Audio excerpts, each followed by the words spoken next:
제가 많은 학생들을 만나면서 느끼는 바로는 여러분이 공부를 못하고 안 하는 결정적인 이유는 무슨 공부 방법이 잘못되었다거나 동기가 부족하다거나 이런 게 아니라 공부를 할 수 없는 상태로 뇌가 이미 망가져 있기 때문이라고 생각합니다. 우선 팩트를 말씀드리겠습니다. 대한민국 평균 학생의 하루 스마트폰 사용 시간이 평일 4.7시간, 주말 6.6시간입니다.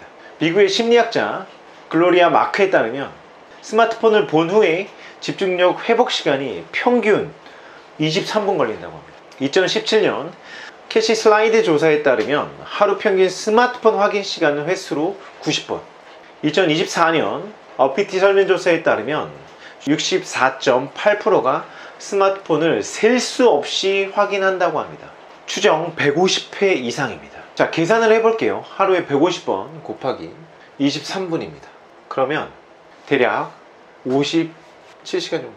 이게 사실이라면 여러분은 하루에 집중력을 발휘할 수 있는 시간은 단 1초도 없습니다. 왜 이 지경까지 이르렀을까요? 오로지 스마트폰에 빠져있는 우리의 책임일까요?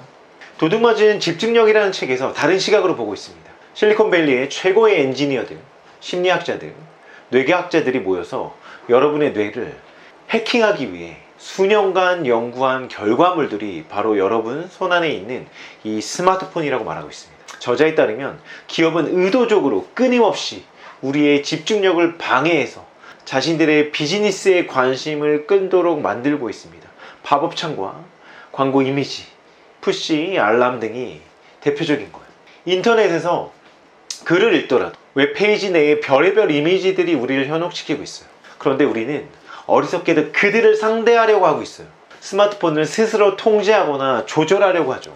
그렇게 저항을 하는 거는요, 상대가 될 수가 없습니다. 지금 이 순간에도 스마트폰에 절여진 여러분의 뇌에서는 코카인 중독자와 똑같은 일이 벌어지고 있습니다. 하이델베르크 대학 연구는 스마트폰 중독이 코카인 중독과 유사한 뇌 구조 변화를 유발한다는 최초의 물리적 증거를 제시했습니다. 특히 뇌 섬엽의 어떤 회백질 감소는 두 중독 모두에서 공통적으로 관찰되며 이는 충동적 행동과 집중력 저하에 직접적으로 연결됩니다. 충동적 행동과 집중력 저하입니다. 10대, 20대들의 설문조사에서 80.2%가 스스로 스마트폰 중독이라고 응답했습니다.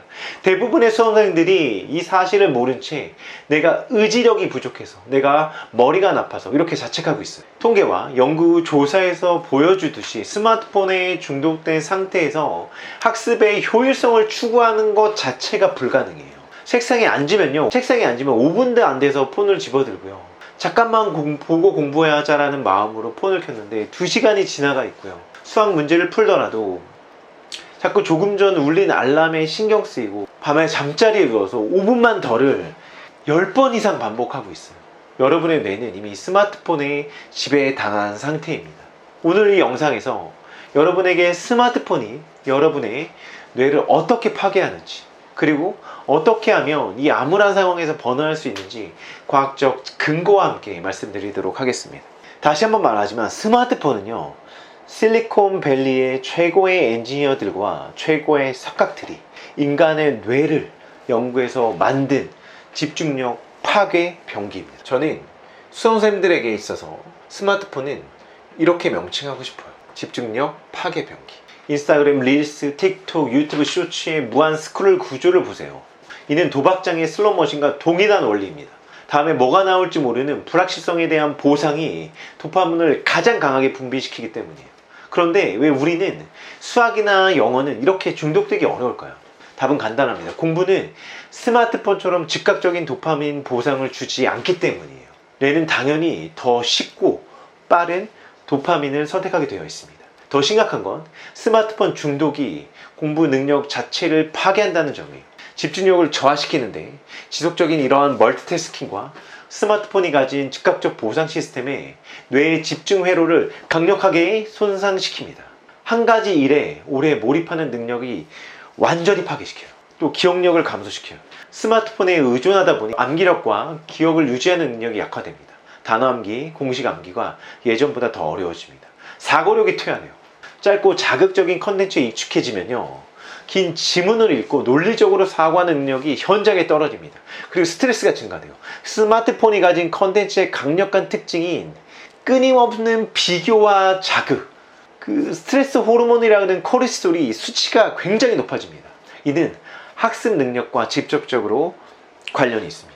실제로 한 연구에서는 스마트폰 중독이 ADHD와 유사한 증상을 보인다는 결과가 나왔습니다. 집중력 저하, 과잉 행동, 충동성 증가 등이 나타납니다. 저는 수험생을 위한 스마트폰 중독 탈출 7단계를 제시합니다. 스마트폰에서 벗어나기 위해 뇌과학적 측면에서 이 7단계를 어렵게 만들었습니다. 중독자가 금단 현상을 걷는 것처럼 여러분도 처음에는 고통스러울 거예요. 하지만 반드시 이 고통을 이겨내지 못하면 수험생으로서 여러분은 절망과 더 깊은 고통 가운데 처참한 결과를 맞이할 수밖에 없습니다. 자, 1단계는 현실을 직시하는 거예요. 자, 얼마나 내가 중독되었는지 확인하는 거죠. 자, 스마트폰을 꺼내서요.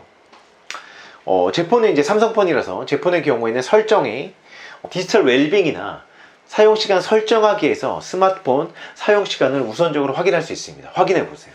보통 하루 5시간 이상이면 중독이고요. 7시간 이상이면 중독 말기입니다. 이렇게 확인을 꼭 하는 이유는 대부분 자신이 생각하는 것보다 2배에서 3배 더 많이 사용하고 있다는 것을 확인할 수 있습니다. 제 고3 학생은 하루에 본인이 2시간 정도 쓰는 것 같다고 얘기했는데 실제로 5시간 37분이었어요. 여러분도 예외가 아닙니다. 우선 자신의 현실을 직시하세요. 두 번째는 알림입니다. 자, 알림은 집중력을 지속적으로 파괴시킵니다. 카톡이나 인스타그램, 유튜브, 틱톡 모든 알림을 지금 당장 끄세요. 자, 그럼 급한 연락을 못 받으면 어떡하지? 이렇게 생각할 수가 있는데 보통 급한 연락은 전화로 옵니다. SNS의 알림 중 99%는 여러분의 집중력을 파괴하기 위한 단순한 미끼일 뿐입니다. 알림 한 번이 울리면 폰을 확인할 때마다 집중력을 회복하는데 23분이 걸린다는 것을 꼭 아셨으면 좋겠어요. 하루에 50번 알람이 울린다면 19시간 20분의 집중력을 잃는 거예요. 자, 세 번째는 물리적인 격리예요. 나는 의지력으로 버티고 참을 수 있다. 자, 착각입니다. 말씀드린 스마트폰은 세계 최고의 속학들이 우리의 집중력을 뺏기 위해 수년간 연구하고 설계한 앱들로 가득 차 있어요. 그런데 그들을 우리의 의지력과 결단력으로 상대하려고 한다는 건 정말 어리석은 일이에요. 공부할 때는 폰을 완전히 다른 방에, 다른 공간에 두셔야 돼요. 그냥 꺼놓고 옆에 두는 것도 안 돼요. 끄거나 비행기 모드로 바꿔서 다른 공간에 두어 여러분과 완전히 분리된 상태로 두어야 됩니다. 네 번째는 그레이스 스케일입니다.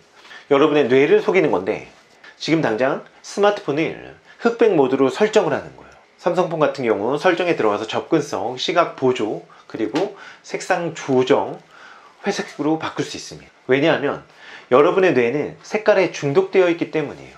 빨간색 알림, 파란색 메시지, 알록달록한 앱 아이콘, 이 모든 게 도파민을 자극하도록 계산되어서 설계되었기 때문이에요. 흑백 화면으로 보는 순간 뇌는 폰이 재미없다라고 느낄 거예요. 폰은 재미없는 도구로 만들어야 합니다. 자, 다섯 번째는 앱을 삭제하거나 다 로그아웃 시키는 거예요. 틱톡, 인스타그램, 유튜브 앱을 삭제하세요. 필요하면 웹으로 보지 라고 생각하지만 실제로는 불편해서 덜 보게 됩니다. 꼭 필요한 앱은 매번 로그아웃을 설정하세요. 그래서 그 과정을 불편하게 만드는 거예요. 접근성에 대한 효율성을 떨어뜨리는 겁니다. 자, 여섯 번째는 대체 활동을 준비하는 거예요. 스마트폰을 보고 싶은 충동이 올 때마다 거기에 대비해서 스마트폰에 대한 충동과 연결시킬 수 있는 어떤 신체적인 활동을 매칭시키는 거예요. 스트레칭을 한다거나 심호흡을 10번을 한다거나 단어 카드 10개를 본다거나 5분 산책한다거나. 7단계는 7일 디지털 디톡스예요. 가장 강력한 방법입니다. 7일간 완전히 스마트폰을 차단하는 거예요. 처음 2, 3일은 힘들지만 그 후부터는 집중력과 의욕이 눈에 띄게 향상됩니다. 이렇게 기간을 정하고 절제 기간을 갖는 것은 즉각적인 도파민의 보상에 중독된 뇌를 회복시킬 수 있어요. 그렇게 스마트폰에 너무 중독되었다고 판단하는 시기에는 때마다 이렇게 디지털 디톡스를 해보는 거예요. 이제 스마트폰은 계속 지각하고 자각해야 되는 게요. 이제 스마트폰 중독은 개인의 문제로 치부되고 있지 않습니다. 청소년 스마트폰 중독은 지금 전 세계에서 굉장히 심각하게 바라보고 있고요. 국가적인 차원에서 조치를 취하고 있습니다. 호주에서는 2024년에 상원에서 만 16세 미만의 청소년의 SNS 사용 전면 금지 법안을 통과시켰고요.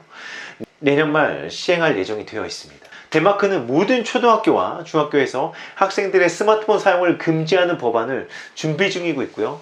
네덜란드는 2024년부터 학교에서 스마트폰, 태블릿, 스마트워치 사용을 전면 금지하는 정책을 시행하고 있어요. 뉴질랜드도 전국 모든 초등, 중등, 고등학교에서 학생들의 스마트폰 사용을 금지하고 있고요. 프랑스는 지난 200개의 중학교에서 학생들이 등교시 스마트폰을 사물 안에 보관하는 디지털 쉼표라는 정책을 시행하고 도입하고 있습니다. 이렇게 전 세계적으로 굉장히 심각한 상황으로 인식하고 있고요. 실제 우리 청소년들에게 스마트폰이 미치는 피해는 엄청나다고 판단하고 있습니다. 학습에 그 책임을 가지고 있는 우리는 반드시 해결해야 될 문제고요. 수험생인 우리는요, 이 문제를 반드시 해결해야 돼요. 이것을 해결하지 않고 함께 가지고 간다면 그 결과는 너무나 당연하고 분명하다는 걸 말씀드리고 싶습니다. 감사합니다.